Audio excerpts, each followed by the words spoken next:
الحمد لله رب العالمين والصلاة والسلام على أشرف الأنبياء والمرسلين نبينا محمد وعلى آله وصحبه أجمعين ومن تبعهم بإحسان إلى يوم الدين.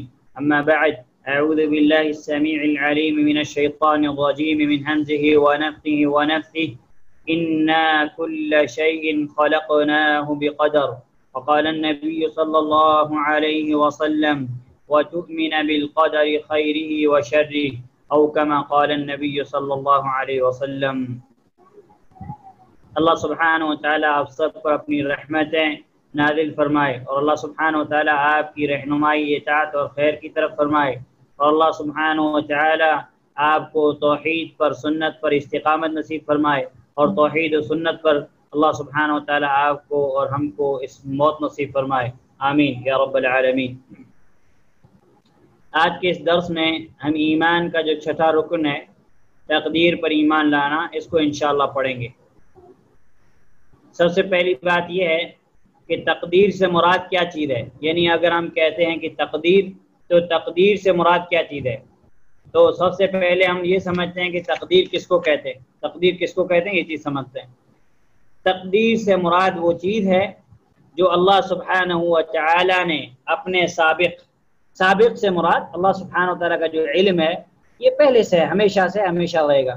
اللہ سبحانہ و تعالیٰ نے اپنے سابق و ازلی علم، یعنی ہمیشگی والی علم، اور اپنی حکمت کی بنا پر، کیونکہ ہم پڑھتے ہیں اللہ سبحانہ و تعالیٰ کیا ہے، حکیم اور علیم ہے. تو اللہ سبحانہ و تعالیٰ نے اپنی حکمت کی بنا پر دنیا کے لیے مقرر فرمائی ہے. کون سی چیز؟ تقدیر. یعنی وہ چیز جو اللہ سبحانہ و تعالیٰ نے اپنی علم اور اپنی حکمت کی بنیاد پر دنیا کے لیے مقرر فرمائی ہے، اور اس کا یعنی جو مرجع ہے، یعنی وہ چیز جو لوٹتی ہے، اللہ سبحانہ و تعالیٰ کی قدرت ہے. وہ اللہ سبحانہ و تعالیٰ کی قدرت ہے، کیونکہ یہ ساری چیزیں اللہ سبحانہ و تعالیٰ کے حکم سے ہوتی ہیں، اور اللہ سبحانہ و تعالیٰ نے ہی تقدیر کو لکھا ہے، اور اللہ سبحانہ و تعالیٰ کو اس چیز کا علم ہے. ایسا کہ ہم آگے پڑھیں گے انشاءاللہ. کیونکہ اللہ سبحانہ و تعالیٰ ہر چیز پر قادر ہے. اللہ سبحانہ و تعالیٰ جو چاہتا ہے کر گزرتا ہے. یہی وجہ ہے کہ تقدیر پر ایمان لانا دراصل اللہ سبحانہ و تعالیٰ کی ربوبیت پر ایمان لانا ہے، یعنی اللہ سبحانہ و تعالیٰ کے رب ہونے پر ایمان لانا ہے. اگر ہم نے تقدیر پر ایمان لایا تو ہم نے اس بات کا ثبوت دیا کہ ہم اپنے رب کو رب ماننے پر راضی ہیں. ہم اپنے رب کو رب ماننے پر کیا ہیں؟ راضی ہیں. کیونکہ اللہ سبحانہ و تعالیٰ ہمارا رب ہے، ہمارا خالق ہے، ہمارا رازق ہے، ہمارا مالک ہے، ہمارا مدبر ہے، ساری کائنات کا مدبر، تدبیر کرنے والا ہے. تو جب ہم نے یہ مان لیا کہ تقدیر اللہ سبحانہ و تعالیٰ کا ایک جو ہے اہم فیصلہ ہے، اور اللہ سبحانہ و تعالیٰ کا ایک اہم علم ہے جو اللہ سبحانہ و تعالیٰ نے کائنات کے لیے جو ہے لکھ دیا ہے، مقرر فرما دیا ہے، اور ہم اس پر ایمان لاتے ہیں، تو گویا کہ ہم نے اس بات کا اقرار کیا کہ ہم اپنے رب کو رب ماننے پر راضی ہیں، اور ہمیں اس پر کوئی اعتراض نہیں ہے. اور تقدیر کتنی زبردست چیز ہے. علامہ ابن قیم رحمہ اللہ نے ایک کتاب ہے شفاء العلیل، ایک کتاب ہے علامہ ابن قیم رحمہ اللہ نے شفاء العلیل کے اندر تقدیر کے بارے میں کہا کہ القدر بحر لا ساحل له. اور بعض عبارتوں میں ایسے ہے کہ القدر بحر محیط لا ساحل له، کہ قدر جو تقدیر ہے یہ ایک ایسا سمندر ہے لا ساحل له، جس کا کوئی کنارہ ہی نہیں ہے. یعنی یہ اتنی زبردست چیز ہے کہ اس کا کوئی کنارہ انتہا ہے ہی نہیں، اتنی وسیع چیز ہے یہ. پھر آپ نے فرمایا ولا خروج عنه لأحد من العالمین، اور اس تقدیر سے نکلنا دنیا والوں کے لیے ممکن ہی نہیں ہے، کیونکہ دنیا میں جو کچھ ہو رہا ہے اللہ سبحانہ وتعالیٰ کی تقدیر کے مطابق ہو رہا ہے. دنیا کی کوئی بھی چیز تقدیر، اللہ سبحانہ وتعالیٰ کی تقدیر سے نہیں نکل سکتی. پھر آپ نے فرمایا والشرع فیہ سفینۃ النجاۃ، اور شریعت اس میں نجات کی کشتی ہے. یعنی اگر ہم تقدیر کی مسائل کو سمجھنا چاہتے ہیں صحیح طریقے سے، تو ہمیں چاہیے کہ ہم کتاب و سنت کو پڑھیں، اللہ کی کتاب کو پڑھیں اور نبی صلی اللہ علیہ وسلم کی احادیث کو پڑھیں، اور اس کے بعد اللہ کے نبی صلی اللہ علیہ وسلم کی جو احادیث ہیں اور اللہ کا سبحانہ تعالیٰ کا جو کلام ہے اس کلام کو فہم سلف کے مطابق، سلف کے فہم کے مطابق پڑھیں تو ہمیں پتہ چلے گا کہ یہ کیا چیز ہے. ٹھیک ہے، تو آپ نے فرمایا کہ وَالشَّرْعُ فِيهِ سَفِينَةُ النَّجَاةِ مَنْ رَكِبَهَا نَجَا، کہ اتنا بڑا جو سمندر ہے، ظاہر سی بات ہے اگر ہمیں سمندر پار کرنا ہے جس کا کوئی کنارہ ہی نہیں ہے تو ہم پار تو نہیں کر سکتے، تو ہم اس سمندر کو کیسے پار کریں گے؟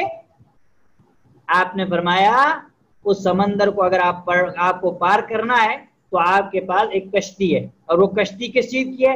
وہ کشتی شریعت کی ہے، اللہ سبحانہ وتعالیٰ کا دین ہے، اللہ سبحانہ وتعالیٰ کا علم ہے، جس کو ہم شرعی علم کہتے ہیں. تو یہ جو شرعی علم ہے یہ کشتی ہے، یہ کشتی کی مانند ہے. اس تقدیر کے ساحل پر، اس تقدیر کا جو سمندر ہے، اس سے ہم کو نجات حاصل کرنی ہے تو ہم کو کیا کرنا پڑے گا؟ ہم کو کشتی میں سوار ہونا پڑے گا. اور وہ کشتی کون سی ہے؟ وہ کشتی ہے اللہ سبحانہ وتعالیٰ کی شریعت، اللہ سبحانہ وتعالیٰ کا دین، نبی صلی اللہ علیہ وسلم کی شریعت. تو آپ نے فرمایا من رکبها نجا، جو اس کشتی پر سوار ہو گیا اس نے نجات پالی. ومن تخلف عنها فهو من المغرقین، اور جو اس سے پیچھے رہ گیا یعنی اس شریعت کی کشتی پر سوار نہیں ہوا، شرعی علم پر، دین کے علم پر، شرعی علم پر سوار نہیں ہوا، فهو من المغرقین، تو وہ ڈوبنے والوں میں سے ہو جائے گا. جیسے امام مالک رحمہ اللہ نے نبی صلی اللہ علیہ وسلم کی سنت کے مطابق یہ بات کہی کہ السنت مثل سفینۃ نوح، کہ سنت کی مثال نوح علیہ السلام کی کشتی کی طرح ہے. یعنی اللہ کے نبی صلی اللہ علیہ وسلم کی جو سنت ہے اس کی مثال نوح علیہ السلام کی کشتی کی طرح ہے. من رکبها نجا ومن تخلف عنها غرق، جو اس پر سوار ہو گیا اس نے نجات پالی، اور جو اس سے پیچھے رہ گیا وہ غرق ہو گیا، وہ ڈوب گیا. یعنی اگر ہم امام مالک رحمہ اللہ کے اس قول پر غور کریں تو مالک رحمہ اللہ نے کہا کہ جو اللہ کے نبی صلی اللہ علیہ وسلم کی سنت ہے یہ سنت اتنی عظیم ہے جیسے نوح علیہ السلام کی قوم کے لیے نوح علیہ السلام کی کشتی تھی. جو نوح علیہ السلام کی کشتی میں سوار ہو گیا وہ نجات پا گیا، اور جو سوار نہیں ہوا وہ طوفان میں ہلاک و برباد ہو گیا. تو اسی طریقے سے ہمارے لیے بھی اللہ کے نبی صلی اللہ علیہ وسلم کی سنت کشتی ہے، نوح علیہ السلام کی کشتی کی طرح. اگر ہم نے نبی صلی اللہ علیہ وسلم کی سنت پر عمل کیا، اس کو اپنی زندگیوں کے اندر داخل کیا، نبی صلی اللہ علیہ وسلم کی سنت کو اہمیت دی، نبی صلی اللہ علیہ وسلم کی سنت کو اپنی زندگی میں ترجیح دی، تو ہم نجات پانے والوں میں سے ہو جائیں گے. اور اگر ہم نے نبی صلی اللہ علیہ وسلم کی سنتوں کو جو ہے چھوڑ دیا، اس سے روگردانی کی، اس سے اعراض کیا، اس پر عمل نہ کیا، تو پھر ہم اسی طریقے سے ہلاک ہو جائیں گے جس طریقے سے نوح علیہ السلام کی قوم ہلاک ہوئی. تو امام قیم رحمہ اللہ نے یہی بات کہی کہ جو تقدیر، جو ایسا سمندر ہے اس کا کوئی کنارہ نہیں، اور جس سے دنیا کی کوئی بھی چیز نہیں نکل سکتی، کیونکہ جو بھی چیز دنیا کے اندر ہے، ہو رہی ہے، جو بھی دنیا کے اندر ہے، ہو رہی ہے، ہونے والی ہے، سب اللہ سبحانہ تعالیٰ کی تقدیر کا حصہ ہے. تو پوری دنیا کی کسی بھی چیز کے لیے تقدیر سے نکلنا ممکن نہیں ہے، تقدیر سے نکلنا ممکن نہیں ہے. تو اس لیے علامہ ابن قیم رحمہ اللہ نے کیا فرمایا؟ علامہ ابن قیم رحمہ اللہ نے فرمایا کہ یہ ایک ایسا سمندر ہے جس کا کوئی کنارہ اور کوئی انتہا نہیں، اور اس سے کوئی بھی نہیں نکل سکتا. ہاں، اس سے نجات کون حاصل کر سکتا ہے؟ جو شریعت پر عمل کرے، جو شریعت پر عمل کرے، جو اللہ کے نبی صلی اللہ علیہ وسلم کی شریعت کو فالو کرے تو انشاءاللہ وہ نجات پا جائے گا. کیونکہ تقدیر کے بعد میں بہت سارے لوگ گمراہ ہوئے، جیسے قدریہ ہے، جبریہ ہے، انشاءاللہ ہم آگے پڑھیں گے اس کی تفصیلات. تو تقدیر سے مراد وہ چیز ہے جو اللہ سبحانہ وتعالیٰ نے اپنے علم اور اپنی حکمت کی بنا پر دنیا کے لیے، دنیا میں رہنے والی چیزوں کے لیے، جو کچھ قیامت تک ہونے والا، جو تک ہو رہا ہے، جو کچھ قیامت تک ہونے والا ہے، ساری چیزیں جو ہے اللہ سبحانہ وتعالیٰ کے علم میں موجود ہے. اور کوئی چیز کیوں نہیں ہو رہی ہے، نہیں ہو رہی ہے تو کیوں نہیں ہو رہی، ہوگی تو کب ہوگی، کیوں ہوگی، یہ سب چیزوں کا علم کس کے پاس ہے؟ اللہ سبحانہ و تعالیٰ کے پاس ہے، اللہ سبحانہ و تعالیٰ کے پاس ہے۔ تقدیر کے لیے دو لفظ استعمال ہوئے ہیں، ایک ہے القضاء اور دوسرا القدر۔ بعض علماء نے، میں ڈیٹیل تفصیل میں نہیں جاؤں گا شاید آپ کے لیے مشکل ہو جائے، بعض علماء نے دونوں کا الگ الگ معنی کیا۔ بعض نے کہا کہ دونوں مترادف الفاظ ہیں، یعنی دونوں ایسے ہیں کہ اگر یہ دونوں الگ الگ آ گئے تو دونوں شامل ہوں گے اس کے اندر، اور اگر دونوں کیا کہتے ہیں دونوں ایک ساتھ آ گئے تو دونوں کا معنی الگ ہو جائے گا۔ خیر جیسے ایمان اور اسلام ہے کہ ایمان اور اسلام اگر دونوں ایک ساتھ جمع ہو جائیں تو دونوں کے درمیان فرق ہوگا، اور جب دونوں الگ ہو جائیں تو پھر دونوں ایک دوسروں کے اندر شامل ہوں گے۔ جیسے علماء نے کہا کہ اذا اجتمعا افترقا واذا افترقا اجتمعا، جب دونوں جمع ہو جائیں گے تو دونوں الگ ہو جائیں گے، جب دونوں الگ ہو جائیں گے تو دونوں جمع ہو جائیں گے۔ یہ جو ہے القضاء والقدر ہے، القضاء والقدر جو ہے اس کو کہا گیا ہے۔ اور تقدیر،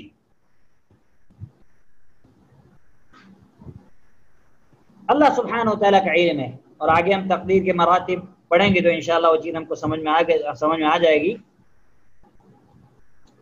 اپنی چیز۔ اب اس کی دلیل اللہ سبحانہ و تعالیٰ نے سورۃ القمر کے اندر فرمایا اِنَّا كُلَّ شَيْءٍ خَلَقْنَاهُ بِقَدَرٍ، بے شک ہم نے ہر چیز ایک تقدیر کے ساتھ پیدا کی ہے۔ اِنَّا بے شک ہم نے کل ہر شیء چیز، خلقناہ انا بے شک، خلقناہ ہم نے اس کو پیدا کیے، بقدر تقدیر کے ساتھ، یعنی اللہ سبحانہ وتعالیٰ بے شک ہم نے ہر ایک چیز تقدیر کے ساتھ پیدا کیے، یعنی کوئی بھی چیز دنیا کے اندر ایسی نہیں ہے جو اللہ سبحانہ تعالیٰ کی تقدیر کے باہر ہو، ساری چیز اللہ سبحانہ تعالیٰ کی تقدیر میں موجود ہے۔ اب مسئلہ یہ آتا ہے کہ تقدیر پر ایمان لانے کا کیا حکم ہے؟ تقدیر پر ایمان لانے کا کیا حکم ہے؟ تو علماء کہتے ہیں الایمان بالقدر واجب، تقدیر پر ایمان لانا واجب ہے، وهو احد ارکان الایمان الستة التي لا يقوم الايمان الا بها، اور یہ ان 6 ارکان میں سے ہے جن پر ایمان لانا ہر مسلمان اور مومن کے لیے ضروری ہے۔ کوئی بھی مومن اس وقت تک ایمان والا نہیں بن سکتا جب تک کہ وہ ان 6 ارکان پر ایمان نہ لائے۔ والأدلة على إثبات القدر ووجوب الإيمان به كثيرا، اور شیخ صالح سندھی حفظہ اللہ فرماتے ہیں کہ تقدیر کے ثبوت پر اور تقدیر پر ایمان لانے کے واجب ہونے پر، یعنی تقدیر پر ایمان لانا واجب ہے، اس تعلق سے بہت سے قرآن کریم کے اندر دلائل ہیں۔ ان میں سے ایک دلیل سورہ قمر کی آیت میں نے آپ کو بتائی، سورۃ القمر کی آیت نمبر 79 ہے، سورۃ القمر کی آیت نمبر 79 ہے اِنَّا كُلَّ شَيْءٍ خَلَقْنَاهُ بِقَدَرٍ، کہ ہم نے ہر چیز، بے شک ہم نے ہر چیز ایک تقدیر کے ساتھ پیدا کی ہے۔ اور اسی طریقے سے اللہ سبحانہ وتعالیٰ نے قرآن کریم کے اندر اور بھی بہت ساری آیات کے اندر جو ہے یہ چیزیں پیش کی ہیں، جیسے مثال کے طور پر سورۃ الاحزاب کی آیت نمبر 38، آیت نمبر 38، جس کے اندر اللہ سبحانہ وتعالیٰ فرماتا ہے وَكَانَ أَمْرُ اللَّهِ قَدَرًا مَقْدُورًا۔ آپ لوگ آیت دیکھ لیجیے، آیت سورۃ الاحزاب کی آیت نمبر 38 ہے۔ اس آیت کے اندر بھی اللہ سبحانہ وتعالیٰ نے تقدیر کا ذکر کیا کہ تقدیر اللہ سبحانہ وتعالیٰ کا ایک امر ہے، اللہ سبحانہ وتعالیٰ کا ایک طے شدہ فیصلہ ہے جو جس سے کوئی دنیا جو ہے نکل نہیں سکتی، خارج نہیں ہو سکتی، تو یہ جو ہے تقدیر ہے۔ اسی طریقے اللہ سبحانہ تعالیٰ نے سورہ مرسلات کے اندر آیت نمبر 22 اور آیت نمبر 23 کے اندر فرمایا اِلَى قَدَرٍ مَعْلُومٍ فَقَدَرْنَا فَنِعْمَ الْقَادِرُونَ۔ اسی طرح اللہ سبحانہ تعالیٰ نے سورۃ الاعلیٰ کے اندر فرمایا آیت نمبر 3 کے اندر وَالَّذِي قَدَّرَ فَهَدَى۔ سورۃ الانفال کے اندر اللہ سبحانہ تعالیٰ نے فرمایا وَلَكِنْ لِيَقْضِيَ اللَّهُ أَمْرًا كَانَ مَفْعُولًا۔ سورۃ الانفال کی آیت نمبر 42 ہے، آیت نمبر 42۔ اسی طرح اللہ سبحانہ تعالیٰ نے سورہ آل عمران آیت نمبر 47 کے اندر فرمایا وَإِذَا قَضَى أَمْرًا فَإِنَّمَا يَقُولُ لَهُ كُن فَيَكُونُ۔ یہ بہت سارے دلائل ہیں، ایک دلیل کا میں نے ترجمہ آپ کو سامنے بیان کر لیا۔ دوسری آیات آپ نوٹ کر لیں اور آپ جو ہے اس کا ترجمہ پڑھ لیں، انشاءاللہ آپ کے لیے مفید ہوگا۔ اور رہا مسئلہ حدیث سے اس کی دلیل، تو حدیث کی دلیل مشہور حدیث صحیح مسلم کی حدیث نمبر 8 ہے جس کو حدیث جبریل کہا جاتا ہے۔ اور حدیث جبریل اگر ہم جو ہے پڑھیں گے انشاءاللہ 40 نویہ کے اندر، اور 40 نویہ کی جو حدیث جبریل ہے اس کا ویسے درس تو ٹیلی گرام پہ موجود ہے، اگر آپ سننا چاہیں تو انشاءاللہ سن سکتے ہیں۔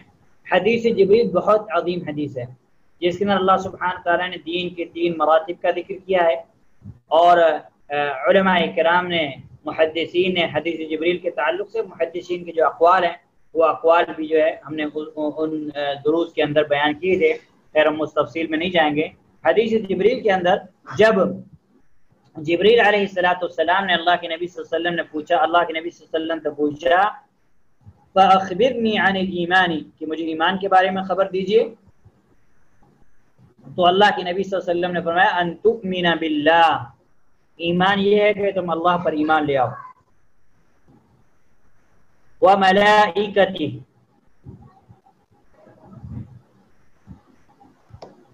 اور اللہ کے فرشتوں پر، وَكُتُبِ اور اللہ کی کتابوں پر، وَرُسُلِ اور اللہ کے رسولوں پر، وَالْيَوْمِ الْآخِرِ اور آخرت کے دن پر، وَتُؤْمِنَ بِالْقَدَرِ خَيْرِهِ وَشَرِّهِ اور تم تقدیر کی اچھائی اور برائی پر ایمان لے آؤ۔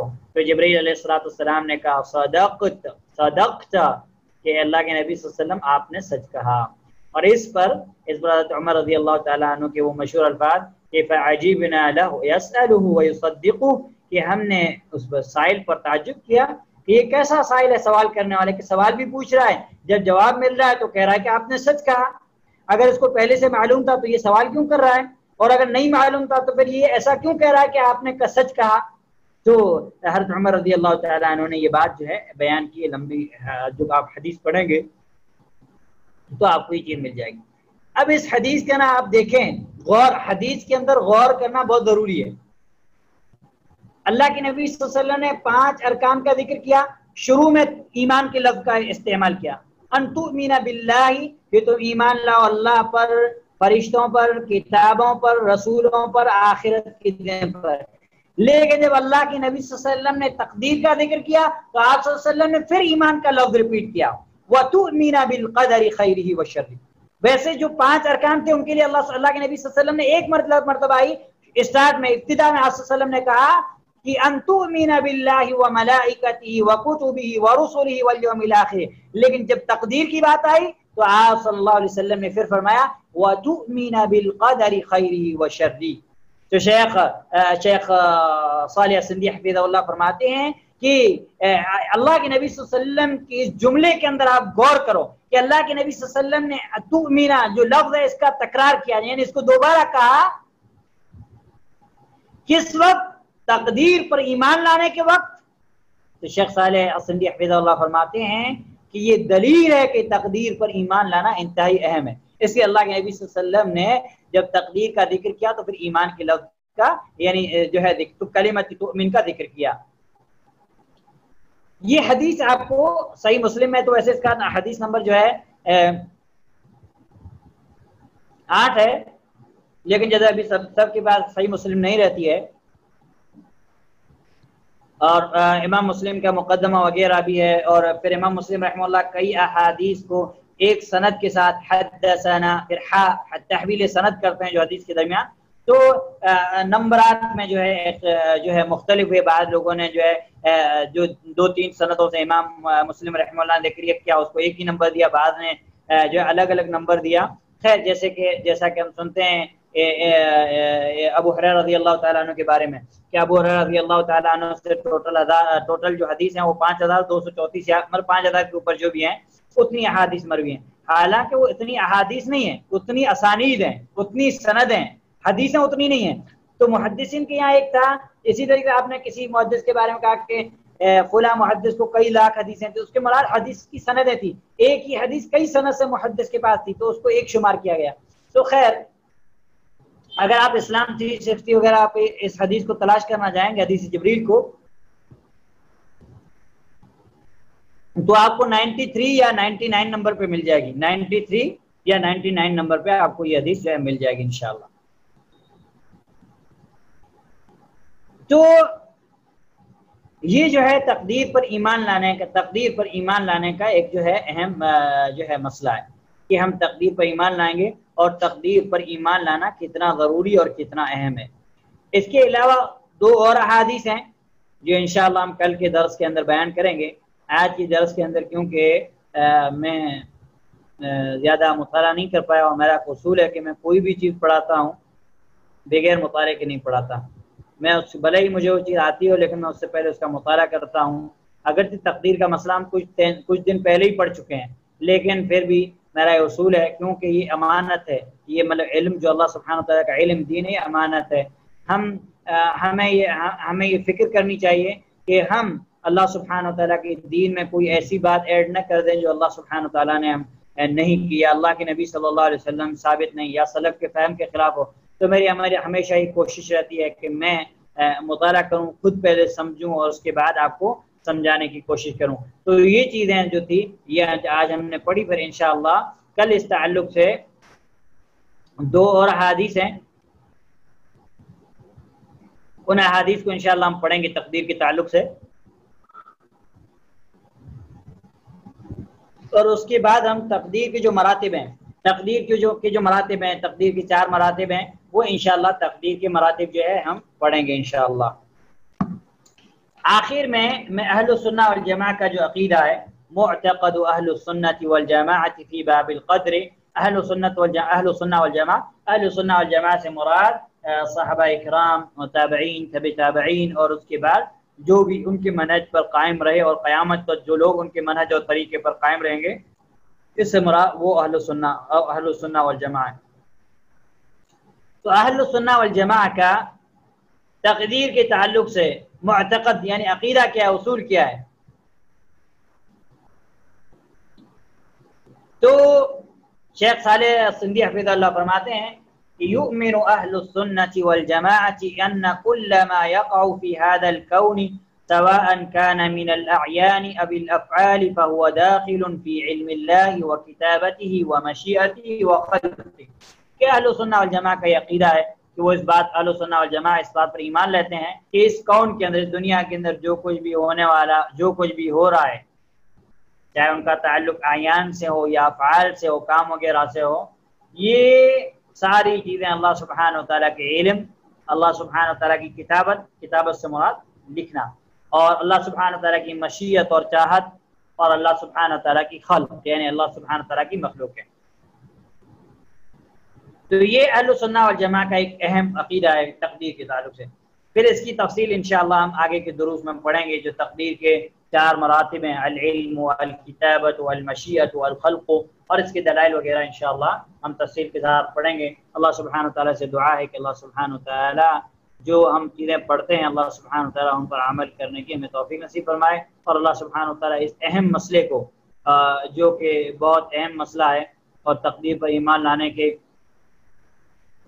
فوائد اور ثمرات جو ہیں جب ہم بیان کریں گے، تب ہمیں پتہ چلے گا کہ تقدیر پر ایمان لانا، اور اسی طریقے سے تقدیر کا علم حاصل کرنا، تقدیر کے تعلق سے جانکاری حاصل کرنا کتنا ضروری ہے، اس کے فوائد اور ثمرات کیا ہیں انسانی زندگی پر۔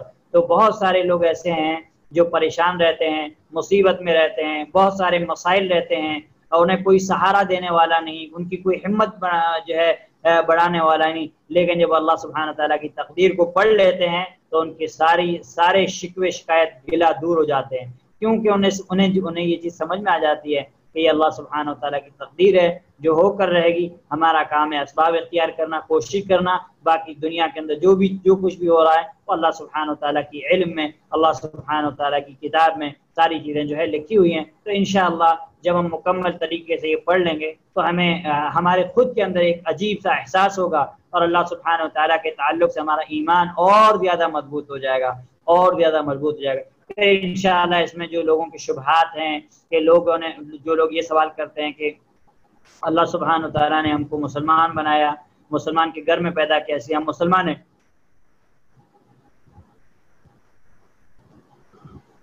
جو کافر ہیں وہ کفار کے گھر میں پیدا ہوئے، اس لیے وہ کافر ہوئے، تو ان کا کیا قصور ہے؟